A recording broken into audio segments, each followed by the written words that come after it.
May Allah make this year more auspicious for us. New year, new life. New year, new life. May Allah make this year more auspicious for us. New year, new life. New year, new life.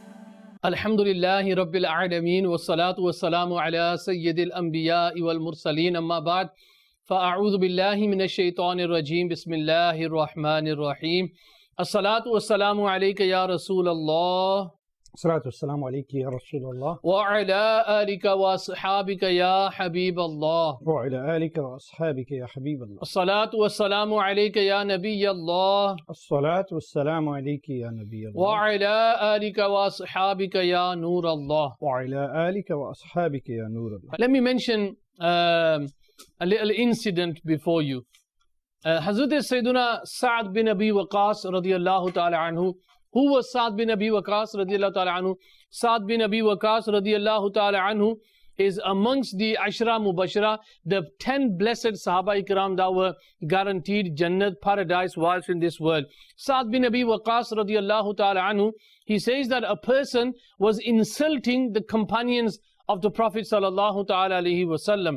And I said to him that, look, stop this or else I will make bad dua for you. Stop insulting the companions.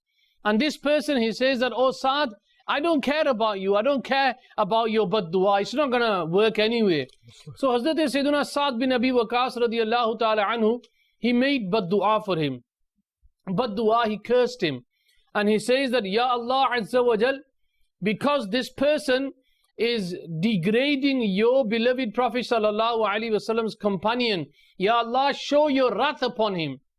And he says that as soon as this person left the masjid, there was a camel that was running out of control, and the camel ran over him and he bit him and he sat on top of him so hard that his bones were all crushed, broken. And he says that he died in that state. And the people that were around him, they all went running to Sa'd bin Abi Waqqas radiyallahu ta'ala anhu, and they said that, oh Sa'd, Allah Azza wa Jal has accepted your dua and that filthy person has died.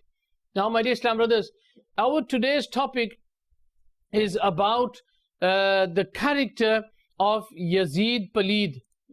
How he died, what happened to Yazid, and some of his, from his life, what Yazid did. I'm just going to mention a few things, then inshallah we'll get Harun Bhai to talk about it even further as well. Now, from this story, we find that, causing harm or even talking bad about the companions radiyallahu ta'ala anhuma is such an evil act that Allah ta'ala will punish that person or punished that person inside the dunya. Hazrat Sayyiduna Imam Hussain radiyallahu ta'ala anhu, where he was the grandson of the Prophet sallallahu ta'ala alayhi wasallam, he was also a companion. He was also a sahabi. He is the leader of the youth in paradise. He was Rehanatul Rasul. He was the flower of the Prophet sallallahu alaihi wasallam. What Yazid did to him is a story that we need to learn. Our children need to learn this. Our elders, our youth that are growing up today, we need to know who Yazid was. We need to know why Imam Hussain radiyallahu ta'ala anhu went to Karbala. We need to know why Imam Hussain radiyallahu ta'ala anhu opposed Yazid. Harun Bhai, we talked about Imam Hussain radiyallahu ta'ala anhu in our program. Today we need to know who this Yazid is. And inshallah azawajal, what happened to him after the battle of Karbala. Hafsab, this topic of the two characters, Hazrat Imam Ali Maqam, Hazrat Imam Hussain radiyallahu ta'ala, and this character of Yazid, this is the essence of this great sacrifice on the plains of Karbala. There are some foolish and ignorant people who try to portray this as a battle of power, as a battle of politics, as a battle for wealth and other things.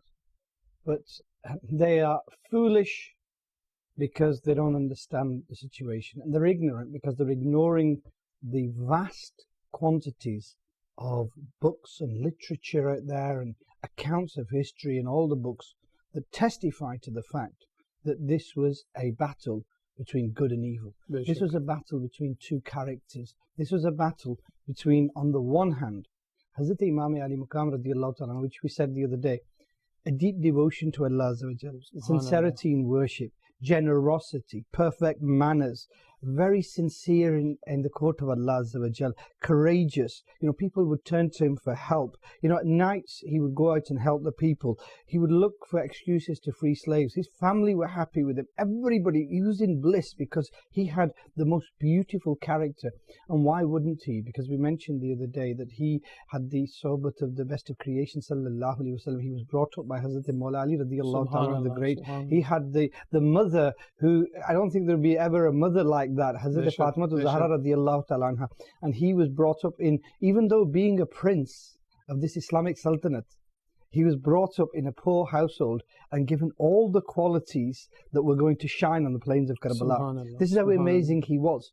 Now we discussed that. I just wanted to kind of remind the viewers of this amazing personality. And if each one of those qualities that I've listed, and there are hundreds more, you could write a book on each one.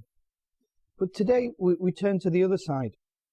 And what the historians write, this is not somebody who is madly in love with Hazrat Imam Ali Maqam, so he can't see the other side. This is historians, this is independent historians, this is the books of history, this is the great scholars of the deen of Nabi Kareem sallallahu alaihi wasallam that write. Who was Yazid? Yazid was the son of Hazrat Amir Muawiyah radiallahu ta'ala. Now, a great Sahabi of Nabi Kareem sallallahu alaihi wasallam, and like we mentioned before as well, he was given the honor and the privilege of writing the glorious Quran when the Ayah Mubarakas. Now, when Hazrat Amir Muawiyah radiallahu ta'ala was still alive, he was really, because Yazid was disrespectful to him, he was very disheartened and discouraged by his behavior. Yazid, the books of history say, made many attempts to, because Hazrat Imam Hassan radiallahu ta'ala was the Khalifa of the Muslims, the leader of the Muslims at one point, he made many plots to try and martyr Hazrat Imam Hassan radiallahu ta'ala. Now, once that time passed, Hazrat Amir Muawiyah radiallahu ta'ala took the reins of the Islamic Empire. Then he was now there. This is something that's a very important point to understand, Hafsa. He's got everything now because his father's in control. So what's the problem? The problem was that although he indirectly was ruling the lands, spiritually, in the hearts of the Muslims, Hazrat Imam Ali Maqam was there. So he could rule physically, but in the hearts of the people, they didn't accept him. They knew what he was like, and they knew the great piety and taqwa and the status of Hazrat Imam Hussain radiallahu ta'ala anhu. So Hazrat Imam Ali Maqam radiallahu ta'ala anhu is in Madinatul Munawwara. He's not doing anything, but Yazid knows that to give this empire legitimacy, to give this empire some real power and to really take over, I need Hazrat Imam Ali Maqam radiallahu ta'ala anhu to give me an oath of allegiance. So Hazrat Amir Muawiyah radiallahu ta'ala passes away. Yazid comes to the forefront. He takes over. Now what he did there was this.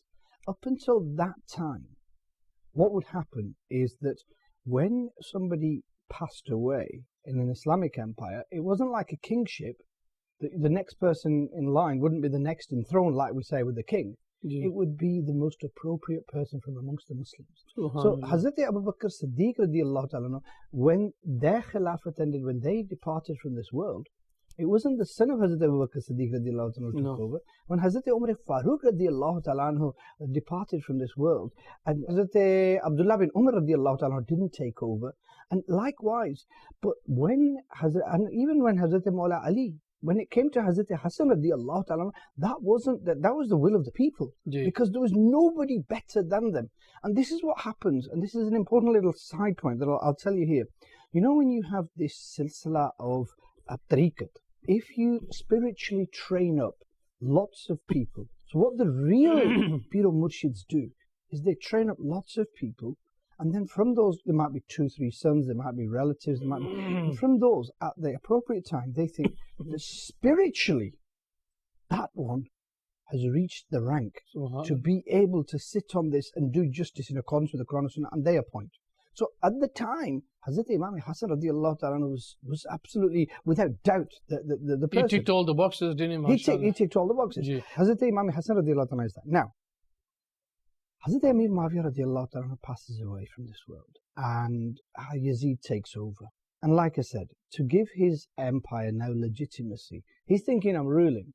But he knows that his rule is incomplete, because in the hearts of the people, Hazrat Imam Ali Maqam radiallahu ta'ala is reigning. So he sends a message to the governor of Medina to ask the governor of Medina to call Hazrat Imam Hussain radiallahu ta'ala and take an oath of allegiance from him. He knows that there were 2 or 3 people. There was Hazrat Abdullah bin Umar radiallahu ta'ala anhu, there was Hazrat Imam Ali Maqam, and there was one other. He wanted these 2 or 3 people, and mainly it was Hazrat Imam Ali Maqam, to take an oath of allegiance so that he could justify his position to the Islamic Empire. So he orders the governor of Medina to call Hazrat Imam Ali Maqam radiallahu ta'ala anhu, and Hazrat Imam Ali Maqam radiallahu ta'ala anhu comes. The governor of Medina says, swear an oath of allegiance, and Hazrat Imam Ali Maqam radiallahu ta'ala says, I cannot swear an oath of allegiance to Yazid because of who he is, because he's a Fasiq of Fajr. And in the books of history write that at that time Marwan was there, and Marwan was a fitnebaz, and we get them in society a lot, and in the Islamic history you will get these people, these Marwans, who cause fitna between the Muslims. What had happened is, he says to the governor of Medina, why didn't you get an oath of allegiance from Hazrat Imam Ali Maqam by force? And the governor of Medina says, are you for real? You know, you want me? This is the Nawasa, this is the grandson of Nabi Kareem sallallahu alayhi wa sallam. How dare you? So this was the conversation. Now, the important thing is this. What did Yazid want? Yazid just wanted one thing. For Hazrat Imam Ali Maqam radiallahu ta'ala to say, I swear an oath of allegiance to Yazid, so to legitimize his government. Yeah? It's very easy. Hazrat Imam Ali Maqam radiallahu ta'ala could have said to Yazid, he was in Damascus in Syria. Hazrat Imam Ali Maqam, if they had said, Yazid, you're in Damascus, you rule that side. I'm here, I'll rule this side. No problem, I'll swear an oath of allegiance. He would have given everything and put everything at the feet of Hazrat Imam Ali Maqam. He would have put everything at the feet of him. Why then did Hazrat Imam Ali Maqam radiallahu ta'ala refuse to swear an oath of allegiance to him? And why did Hazrat Imam Ali Maqam radiallahu ta'ala leave Madinatul Munawwara? And leaving Madinatul Munawwara wasn't easy for Hazrat Imam Hussain radiallahu ta'ala. He's grown up on the streets of Medina. I normally say that, if you ask the people who have been to Medina Park, and when they leave, they return, you see people crying, and as soon as they come back home, they just want to go back again. Now, these people, they were the proper Madanis. They grew up in Medina Park. And just imagine growing up in a city where the Prophet ﷺ is, and then growing up in a place, and then leaving that place. It was very, very hard. But when Hazrat Imam Ali Maqam radiallahu ta'ala decides to leave Madinatul Munawwara, it was a very, very big decision. And it was a very difficult decision as well. But he leaves, and you can imagine how difficult that decision was, and the actual act of leaving. Because you've got to remember that not only did Hazrat Imam Ali Maqam radiallahu ta'ala grow up there and you have a sentimental attachment to the place, but more than that, it was his mother, Hazrat Fatmatul Zahra radiallahu ta'ala, was buried in Baqi Sharif. Even more than that though, he was leaving the Rosa of his beloved Nana Jan. This was what really, really hurt him. Leaving Madinatul Munawwara, and it teared him. But he did it. Why did he do it? Because there's a bigger reason for this. And this is what people miss. So he's sacrificing everything. He's leaving Madinatul Munawwara. He's making this great journey. Why? It's easy. There's one thing that the ulama ikram, they mentioned that Imam Hussain radiallahu ta'ala anhu also knew that he's not going to return back as well. So just imagine those people. We went on Hajj, last year it was, and we were in Makkah Park, and there was this group of Chinese Hajis. They were very, very poor people. And, they were coming out of Masjidul Haram, and they were walking backwards. They were looking at the Kaaba and they were crying. They were going to sajda again. And seriously, I sat there just looking at these people, and maybe these people knew that they might not ever come back in their lifetime again. So they know what the value is. So in that same way, Imam Hussain radiallahu ta'ala anhu, he knew that he's never going to come back again. How many times have we heard in our lifetime, Fulan Banda, he's gone on a journey, and before he went, outside normal etiquette, he said, if I've made a mistake, I don't know if I'm going to return. Because the scholars say that a Muslim, sometimes he gets those feelings. My time might have come, right? The walis of Allah, when you look at the books of history, there have been many of the great Imams. They've sat there and waited, said, my time is close, and they've said that I'm scared of facing Allah. There are so many riwayats I can say. Sayyidi Ghusi Azam radiallahu ta'ala, the great Shaykh, didn't know the point that Allah was going to send the angel to them to take the Ruh Mubarak. Yes. So if we accept that the normal Mu'mins get that feelings, the walis of Allah certainly get that feelings and know their time, then we are talking about Hazrat Imam Hussain radiallahu ta'ala.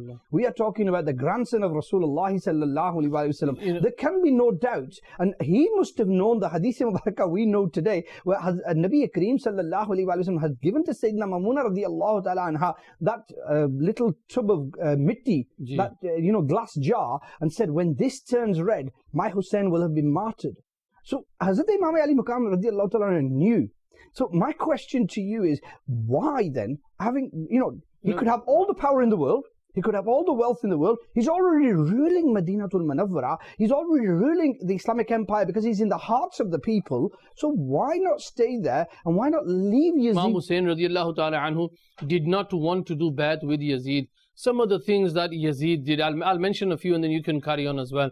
He says that Yazid, he tried to change the laws of Islam. One of the things that he made halal was that a brother could marry a sister.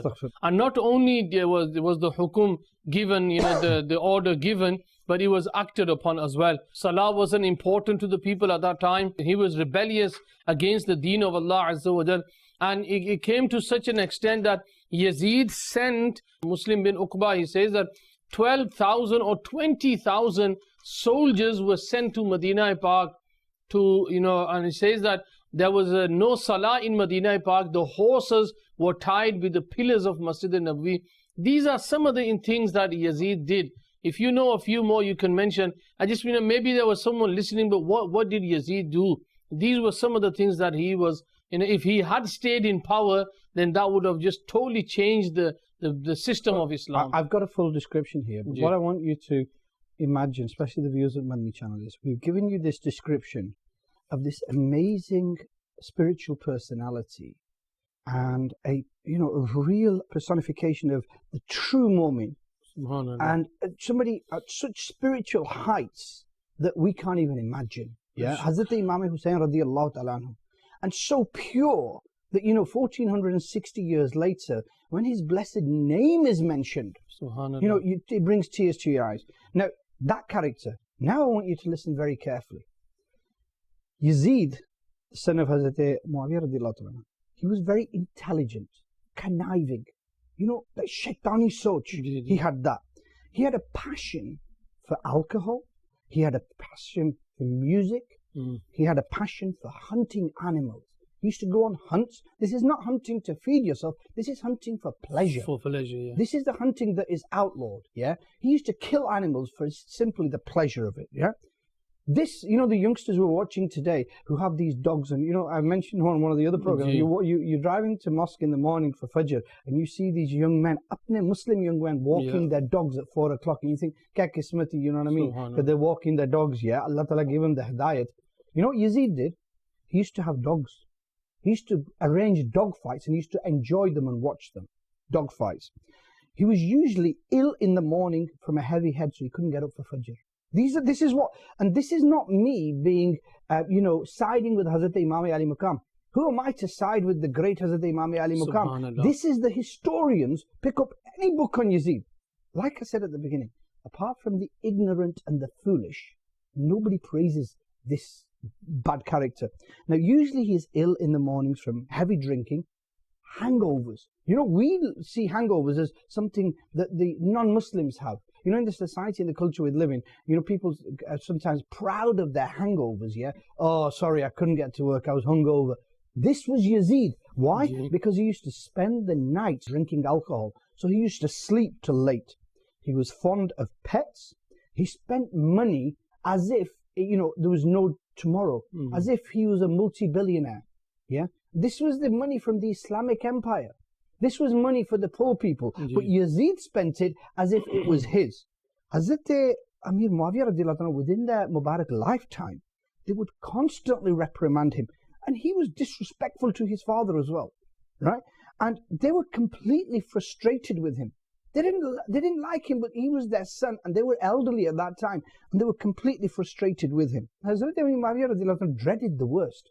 But even the great Hazrat Amir Muawiyah radiallahu anhu couldn't have imagined how low this person can go.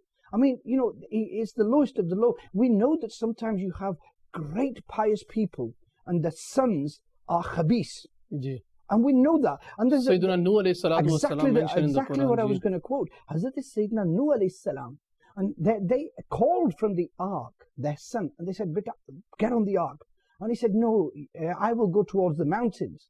And that day, there was no mountain that could give you panah. There's no mountain that could save you. It's mentioned that he called out, "Ya Allah, my son is drowning." Allah Ta'ala says that he's not your son. He's not your son. That's one of the reasons why, you know, a person who has a rights of inheritance, you know, one of the things that breaks that right of inheritance is the deen. If someone is away from the deen and he becomes ma'azallah a kafir, then that breaks the rights of that person's inheritance.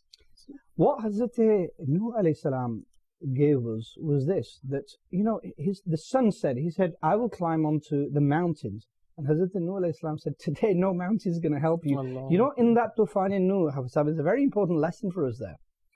You know, mountains are huge, mountains are high, and they are a place of safety in certain circumstances.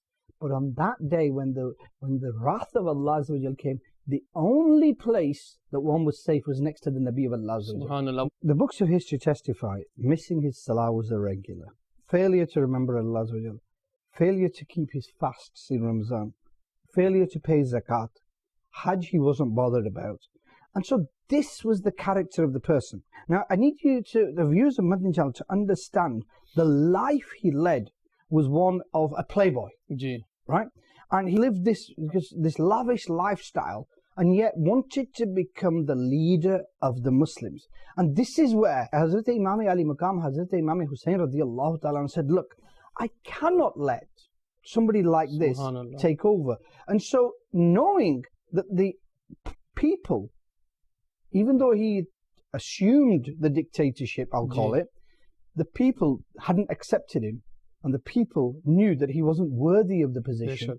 He wanted to legitimize it by saying, "Look, you know, Hussain ibn Ali has sworn an oath of allegiance to me, so what's wrong with you?" And if Hazrat Imam Ali Maqam had sworn the oath of allegiance to him, people would have accepted Yazid, and everything would have been fine. But the problem was, then he was introducing laws like incest. He was basically desecrating the Quran. He was saying, "I don't need the Sunnah."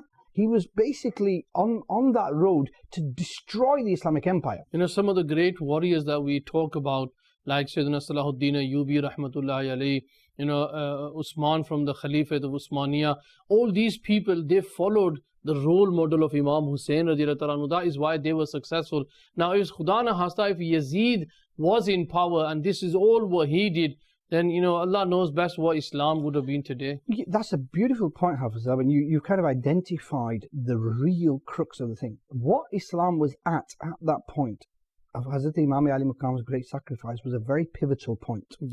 Up until then, you had the great Khilafat of Hazrat Abu Bakr Siddiq radiallahu ta'ala, Hazrat Umar Farooq radiallahu ta'ala, Hazrat Usman Ghani radiallahu ta'ala, Hazrat Mawla Ali radiallahu ta'ala, and they were martyred. The last three were martyred.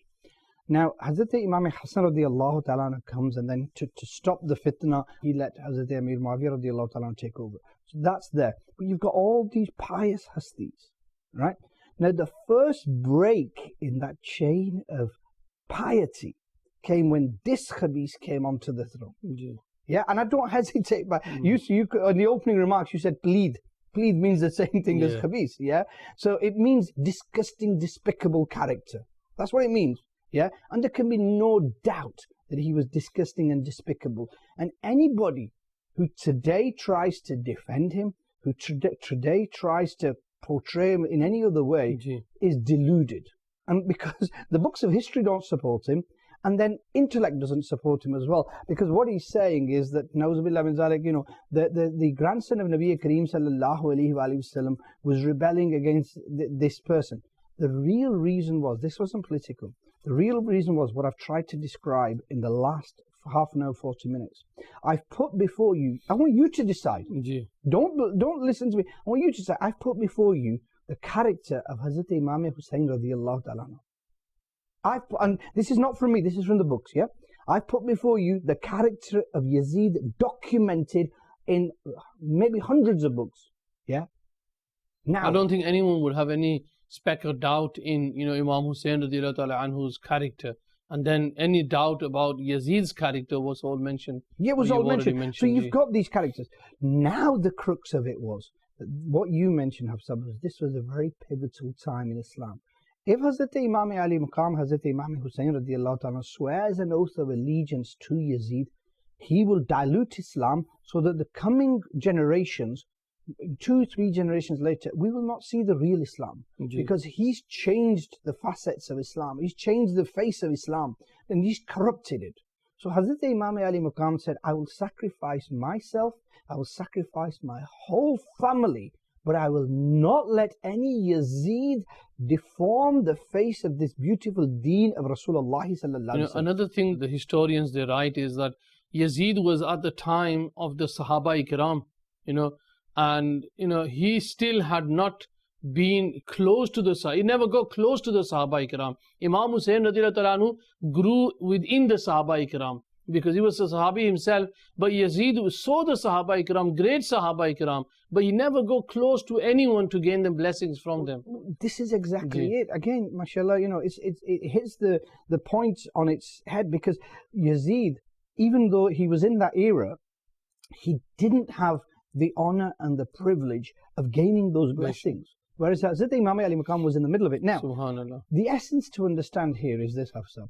Hazrat Imam Hussain radiyallahu ta'ala gives this oath of allegiance, it legitimizes Yazid. Yazid then says, everything I'm doing is right. Look, Hussain ibn Ali is swearing an oath of allegiance to me, so I must be right. Hazrat Imam Ali Maqam said, no. Ye sar kat sakta hai, lekin Yazid ke aage jhuk nahi sakta. And this was it. This was the reason, because he said, he had nothing personal against Yazid. Hazrat Imam Hassan radiallahu ta'ala had already set the example that Hazrat Amir Muawiyah radiallahu ta'ala was there, and Hazrat Imam Hassan radiallahu ta'ala gave him the Khilafat. So if Yazid was pious and right, never would Hazrat Imam Ali Maqam radiallahu ta'ala gone to Karbala.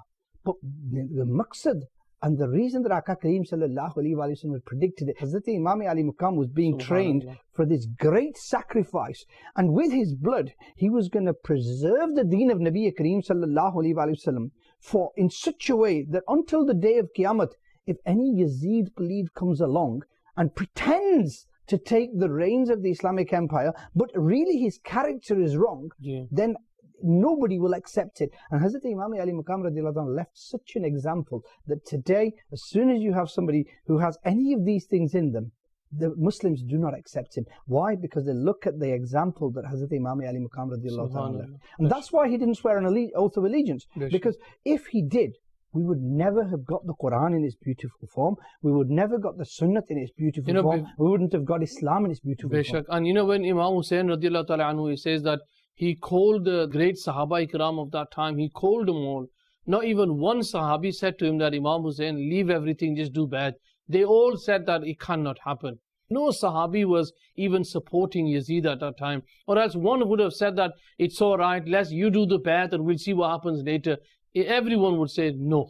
Yeah, thing to remember is this, that all of the stars of Nabi Kareem sallallahu alayhi wa alayhi wa sallam knew. You see, we sat here 1460 years later, and we can tell bilkul explain Ji. the character of Yazid and the amazing character and the qualities of Hazrat Imam Ali Maqam radiallahu ta'ala. Subhanallah, You're subhanallah. talking about the people who are there, and not only that, you're talking about the companions of Nabi Kareem Sallallahu Alaihi Wasallam, who every companion of Aka Kareem Sallallahu Alaihi Wasallam is greater than any wali of Allah Azza wa Jal. If you had a person who Allah Azza wa Jal gifted a life of 10,000 years, and he worshipped Allah Azza wa Jal for all that period, and he was a great wali, he still couldn't match the dust of the feet of the Sahaba.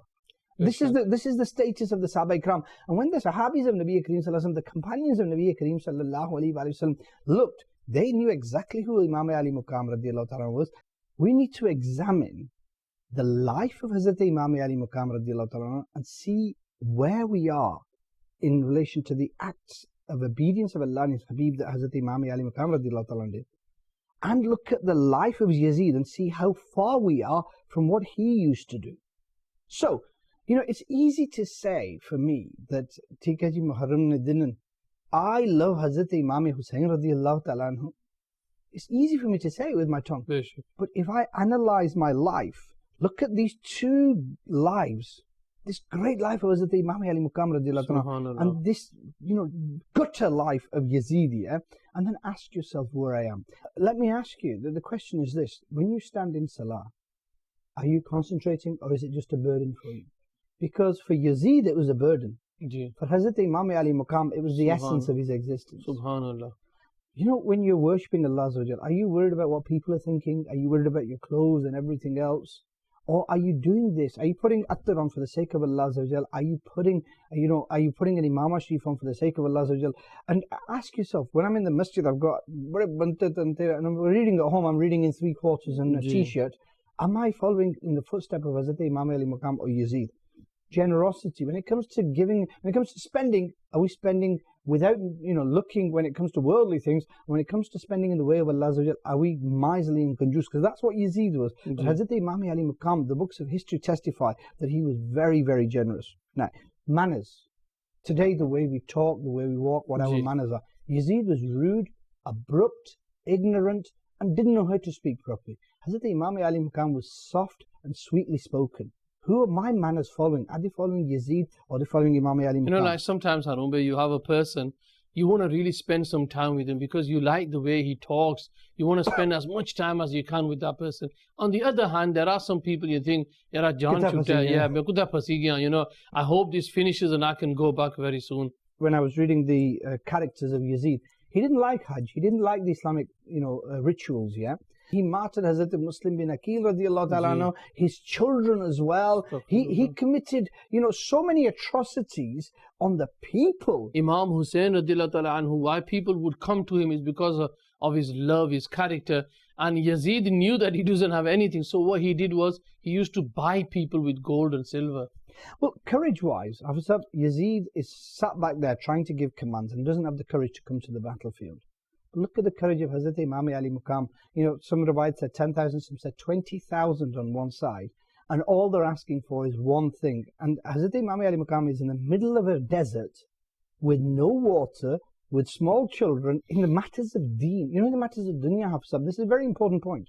In the matters of dunya, we're very courageous. We'll stand up and fight 10 men. Yeah? Oh, ji, chalo, theek hai, do char mukeo marsi, do char main marsa. That's not courage. Courage is patience in deen and perseverance and steadfastness. That is courage. So about Fajr and going to the mosque, that's courage. Yeah, you know, making sure you protect your salah, making sure that you look after your parents, making sure that you look after your relatives, making sure you don't break relations with your relatives, making sure you act upon the Quran and the Hadith, making sure that when it comes to Islam, you know, for ourselves, we will fight a battle. But for the deen of Nabi Kareem Sallallahu Alaihi Wasallam, we don't want to, we just acquiesce and we move away. Although Nabi Kareem Sallallahu Alaihi Wasallam said, if somebody's doing wrong, stop it with your hands. If you can't, stop it with your tongue. If you can't, but you see that nowadays people, you know, their own family members do something wrong, but they'll still give their side. Why? Because Sara Khuna, it's our blood, you know, it's our traditions, we can't leave them. And that is again, listen, think to yourself, that is not the way of Imam Hussain. No. And then helping people, you know, and helping people who are poor especially, then knowledge of Quran and Hadith. You know, Hazrat Imam Ali Maqam radiallahu ta'ala had beautiful knowledge. He was a very learned scholar. Because he spent a lot of time with the Sahaba Ikram, you know. Yeah, and whereas Yazid was ignorant. Now today, we don't even know our Farz al-Ulum. Ask yourself this question. If I don't know the way to do wuzu properly, if I can't do my ghusl properly, you know, there are people, Hafizab, who do not even know how to do ghusl properly. You know, today, they say, though, this Yazid and Hazrat Imam Ali Maqam, first check your ghusl. Because did you know that, you know, to rinse your mouth thoroughly, making sure no part of the mouth remains dry. If you're not fasting, you gargle so that water hits the back of the throat. You clean your nose thoroughly. You sniff water to the soft bone. Feel slightly uncomfortable. Soft bone.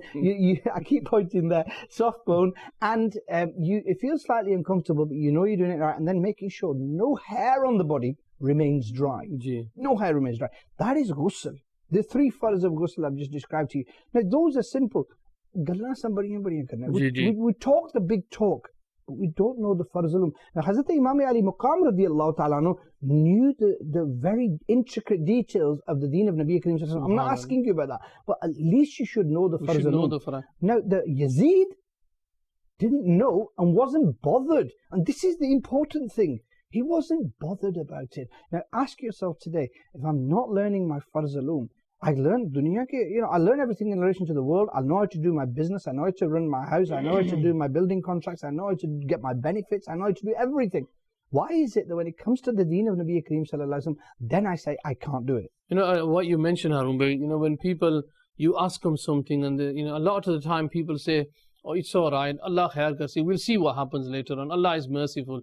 But the thing, that's a sign of not being bothered to learn these kind of things. You know, especially if you've got children who are baligh now, and you don't know the faraiz ulum yourself, how are you going to pass that knowledge on to your children? And then what are they going to pass on to their children? So we're going to have family that is growing up away from the deen. That is why they say that you're going to move away from the deen. When something does happen in the family, you know, and everyone is sat there reading the Quran. I get messages, probably you get messages as well. Can you read Surah Yasin for us? And these people have sent messages to a lot of people.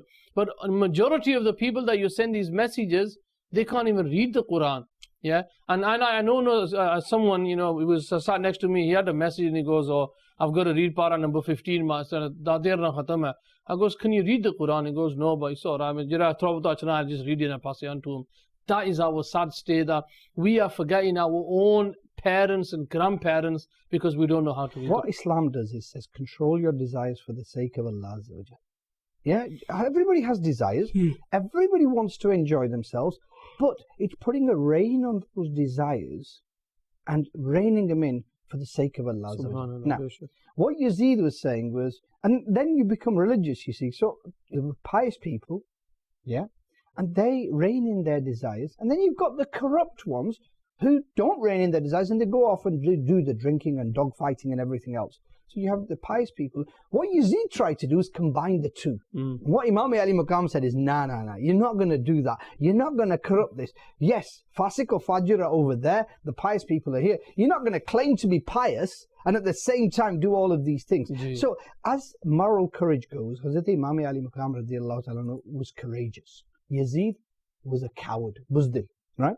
As far as uprightness goes, Hazrat Imam Ali Maqam radiallahu ta'ala was very uprighteous and on the path of Nabi Kareem Sallallahu Alaihi Wasallam. Yazid was on the path to destruction and the fire of hell.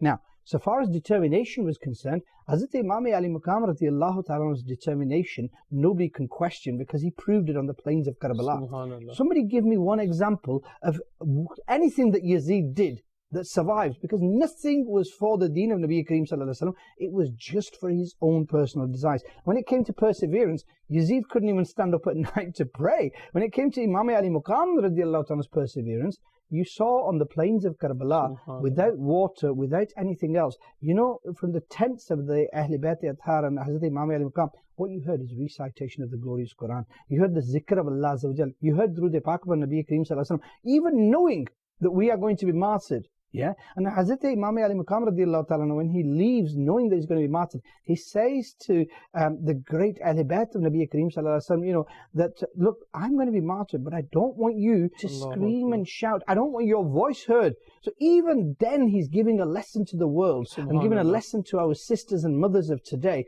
saying that even in those circumstances, Islamic sisters should keep themselves covered.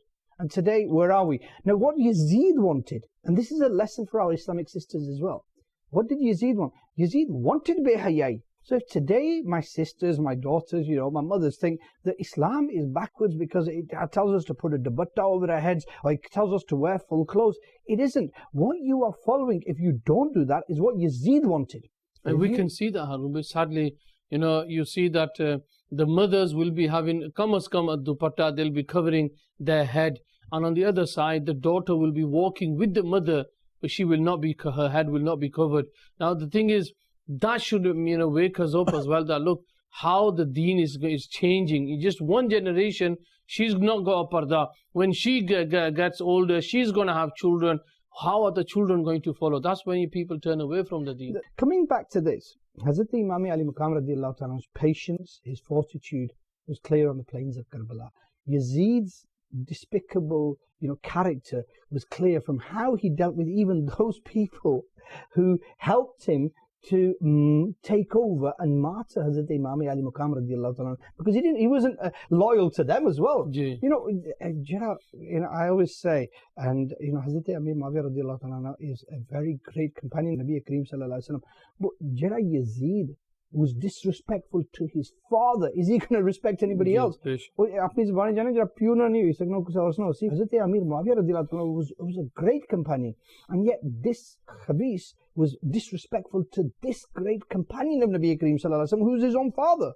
So how can one expect him to have... Now today, if you're disrespectful to your parents, pick up the books of history. If you can find one example that Hazrat Imam Ali Maqam radiallahu ta'ala or Hazrat Imam Hussain radiallahu ta'ala were ever disrespectful in the court of Hazrat Mawla Ali or Hazrat Mai Fatima radiallahu ta'ala, I will rate you. Why? Because there isn't one.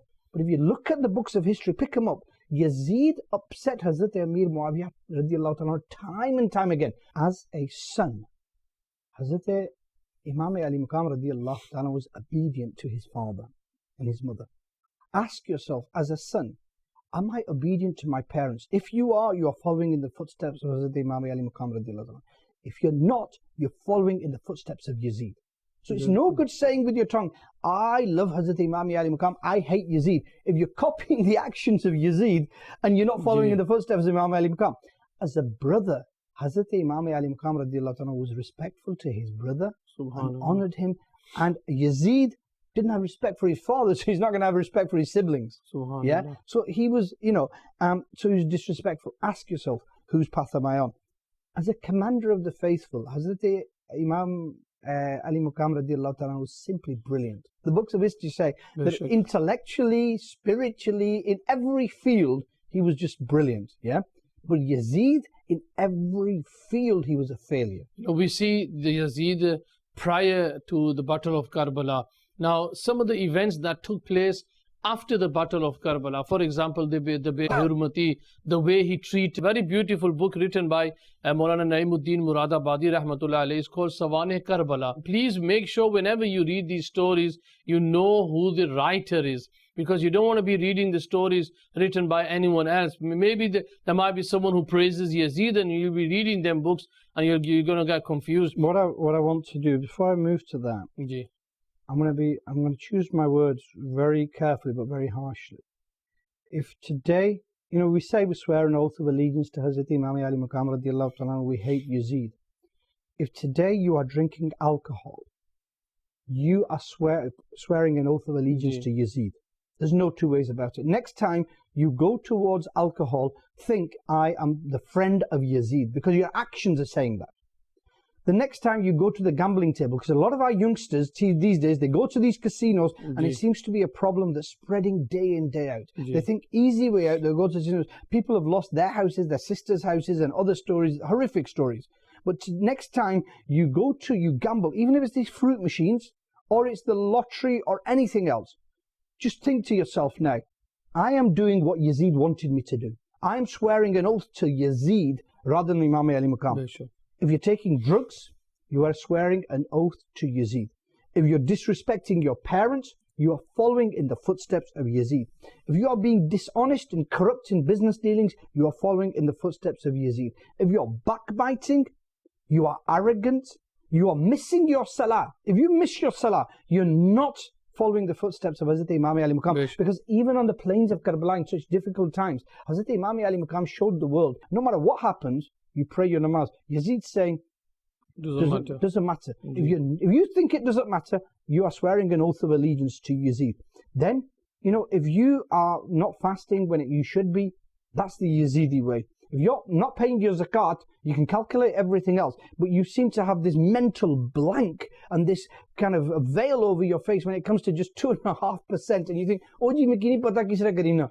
I mean, you calculate every single benefit you're entitled to. You calculate every single little tax loophole there is. You calculate all the ways of saving money. When it comes to 2% zakat, suddenly you have this mental, complete blank. That is just the shaitani waswasa, and that is the way of Yazid. When it comes to everything else, Pakistan, and I'll say this without any hesitation, Pakistan, you go to Pakistan 4 times a year, you spend hundreds of pounds, and Hajj has been farz upon you for 10, 15 years. Don't go. And you still don't go. You are not following in the footsteps of Hazrat Imam Ali Maqam radiyallahu ta'ala. You are following in the footsteps of Yazid. Another tradition that we have today, because you mentioned Pakistan, with that people go 3-4 times.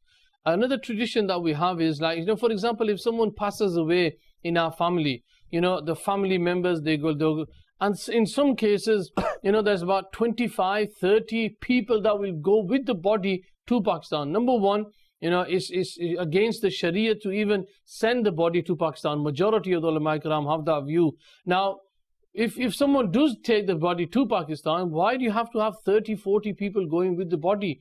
And then if you ask all these people, have you ever done Hajj? Kya karan ji, kharche nahi pure hone, pehle ye farz pura karan. So why do you not think at that time that I can go to Pakistan for 3-4 weeks? That's what Hajj is about as well. 2.5 weeks, 3 weeks. But you left your work because you need to nak bachane wasa, you're going to go with the body to Pakistan, but you can't go for Hajj. See, I would take it outside that emotional time of going with the body. Because that's a very emotional, highly charged time. But the people go 2 or 3 times a year anyway. And people who Hajj is farz upon and they haven't done Hajj. So in this way, we should look at our lives. There are youngsters now these days, and born and bred in this country. And what they go on holiday to, here, there and everywhere, Morocco and all the Muslim countries, and they say, okay, well, I'm going with my family. Take care, there's no harm in that, so long as you go within the bounds of Sharia and you don't go to the wrong places. But if Hajj is farz upon you, you should go to Hajj first. Take your children to Hajj as well. If you can afford it, take them. If you can't, Hajj is farz upon you and the Bachu ki ammi, the mother of your children. You two go and get it. When it comes to anywhere else, you'll be able to make arrangements. There was an instance where a family wanted to go to America on a holiday. So just as they say, if I was a wedding anniversary, me and the husband are going to go to America. So they left their children behind with with their family members. They went for 2 weeks. Now, if that family, if you ask them, when are you planning to go for Hajj? Kya kar raha hu? Bacche kusne kul choda? Yeah, last week you went to America for 2 weeks. Where did you leave them? So this is our mentality. Like you said again, what Yazid wanted is slowly is growing into our minds and hearts. See, what the people, now we've described, and I've tried to be as descriptive as possible and set out the characters, Now I'm going to tell you how despicable this person was. After Hazrat Imam Hussain radiyallahu ta'ala is martyred, he ordered these things to happen. And when you was mentioning Masjid al-Nabawi Sharif, he's the one who attacked the glorious Kaaba. And he actually threw fireballs at the Kaaba, he burnt the glass, he damaged the Kaaba, and he caused destruction in Mecca.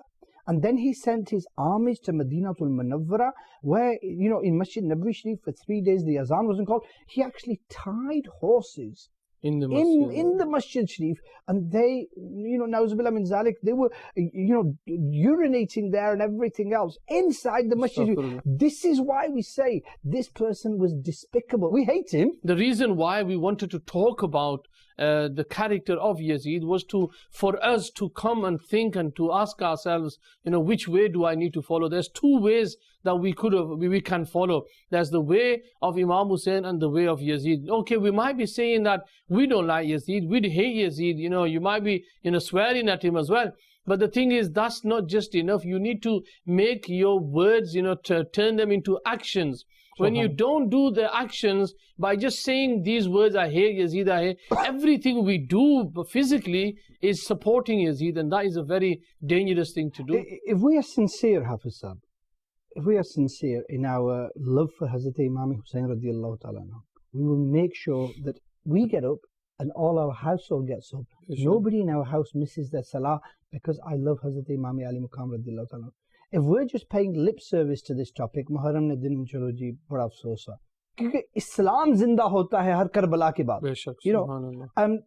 I forgot the first line of that couplet. Okay, Qatl Hussain asal mein marge Yazid hai.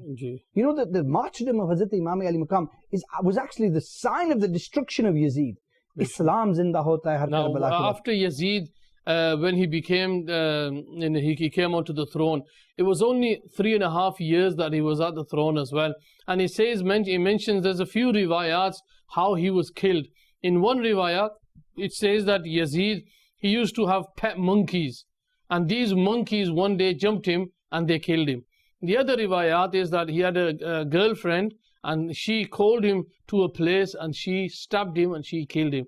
Yazid, in some of the books it says that his khulya was, he was a short, chubby, ugly, and then he was stabbed by his old girlfriend. The last, as they say, nasihat, advice for our viewers. There are many lessons from the plains of Karbala and the life Mubarak of Hazrat Imam Ali Muqam radiyallahu ta'ala.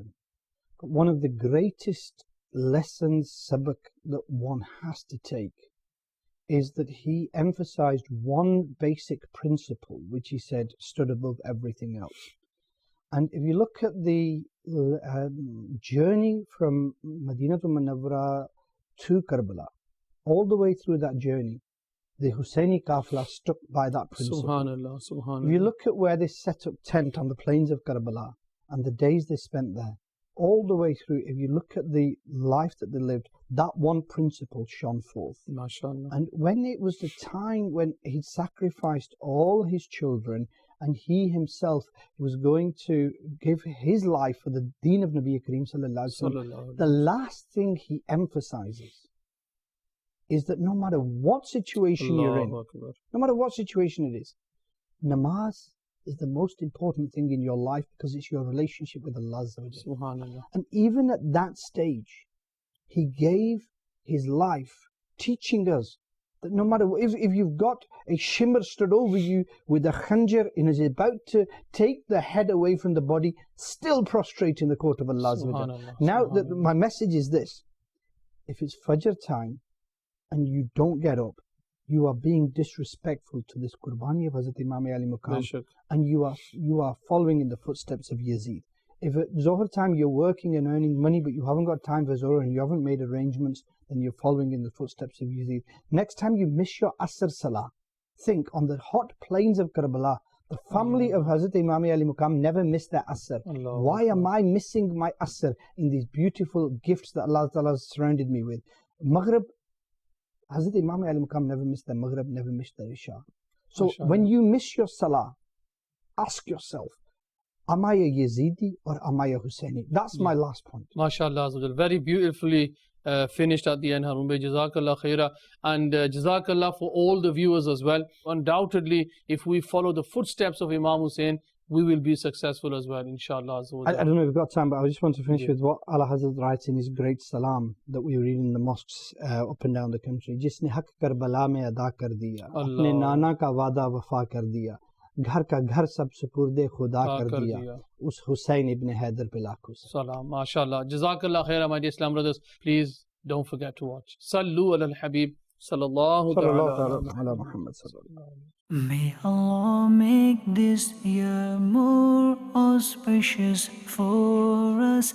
New year, new life. New year, new life. May Allah make this year more auspicious for us. New year.